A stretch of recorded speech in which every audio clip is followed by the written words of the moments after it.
the ground who prepared and flew her missions felt that same connection. She wasn't just an inanimate machine to them. Their shock at her loss was as deep as mine, or deeper. I knew how the people felt from my years at Johnson Space Center as an astronaut, and then my time as director of Kennedy Space Center. Columbia's loss was intensely personal to everyone involved. Those dedicated workers now had a compelling desire to determine the cause of the accident and to return the other vehicles to flight status. That involved finding the remains of the crew and as much of the vehicle debris as possible.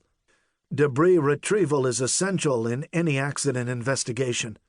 We needed the wreckage to determine what had happened to Columbia. My experience with Challenger told me this was going to be a long and tough task. Challenger's debris was in a relatively tight cluster that was submerged because the accident occurred on ascent just off the Florida coast. Since Columbia's accident occurred on reentry, her debris was spread over a large area in East Texas and Louisiana. The NASA team, mostly from Kennedy and Johnson, set about the task of finding Columbia with the same diligence that they had for Challenger. Their job was a tough one, physically and emotionally. This book, Bringing Columbia Home, demonstrates the dedication of the women and men who undertook this extremely trying job at a time when their hearts were full of sorrow. With the help of many people and agencies, they recovered the crew remains and a remarkable portion of the debris. NASA took that debris home to Kennedy, where it provided the physical evidence we were hoping to find. That hardware debris, along with the telemetry data from the vehicle during re-entry, conclusively proved the cause of the accident. That enabled the NASA team to correct the problem and return the shuttle to flight. Even with the loss of 2 vehicles and 14 wonderful people, I am still proud of the shuttle program's legacy. It was a space vehicle like no other, with the capability to lift very large payloads into space along with crews. The ability to put crews and payloads together proved extremely valuable.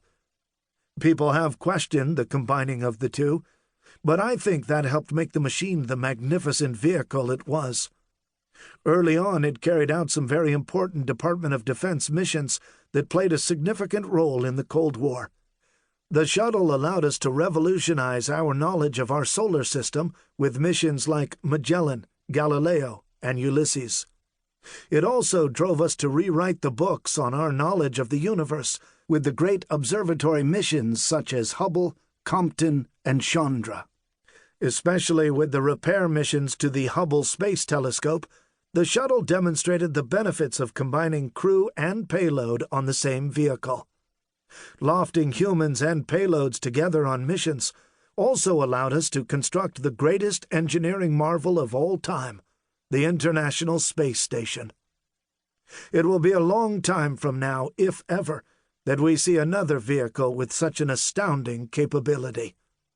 There will never be another bird like Columbia. Captain Robert L. Crippen, U.S. Navy, retired. Pilot, STS-1. Commander, STS-7, STS-41C, STS-41G. Part 1. Parallel Confusion. We have seen this same phenomenon on several other flights, and there is absolutely no concern for entry. Email from Mission Control to Columbia's crew, January 23, 2003. Chapter 1. Silence and Shock.